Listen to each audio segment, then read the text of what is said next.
രണ്ടുപേർ വഴക്കുണ്ടാക്കുകയായിരുന്നു. ഒരാൾ അപരനോട് മറ്റയാളോട് പറഞ്ഞു, എടാ മഹാപാപി, നീ എന്നെ ഒന്ന് പറഞ്ഞാൽ എന്നിൽ നിന്ന് നീ 10 കേൾക്കേണ്ടി വരും. അപ്പോഴാണ് അതുവഴി നടന്നു പോകുകയായിരുന്നു ജലാലുദ്ദീൻ റൂമി എന്ന് പറയുന്ന മഹാൻ. അദ്ദേഹം അതിലിടപെട്ടു. എന്നിട്ട് അദ്ദേഹം പറഞ്ഞു, സഹോദര, വല്ലതും പറയാനുണ്ടെങ്കിൽ നിങ്ങൾ എന്നോട് പറഞ്ഞോളൂ.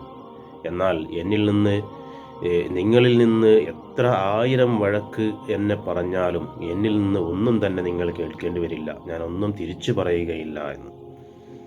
അപ്പോൾ അത് കേട്ട് ലജ്ജിച്ച് രണ്ടുപേരും തല താഴ്ത്തി രണ്ടുപേരും അവിടെ നിന്ന് പിരിഞ്ഞു പോയി.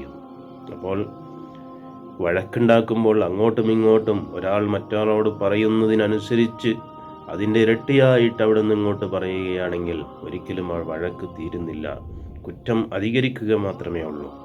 പ്രത്യേകിച്ച് റമദാൻ മാസത്തിൽ നാം നോറ്റെടുത്ത നോമ്പുകൾ അതൊന്നും നഷ്ടപ്പെട്ടു പോകാതിരിക്കാൻ ഇതുപോലെ വഴക്കുകൾ ഉണ്ടാകുമ്പോൾ അത് അങ്ങോട്ടും ഇങ്ങോട്ടും പറയൽ ശക്തിയാകുന്നതിന് മുമ്പ് ഒരാളെങ്കിലും നിർത്തിയാൽ അത് വലിയ ഗുണമായിരിക്കും.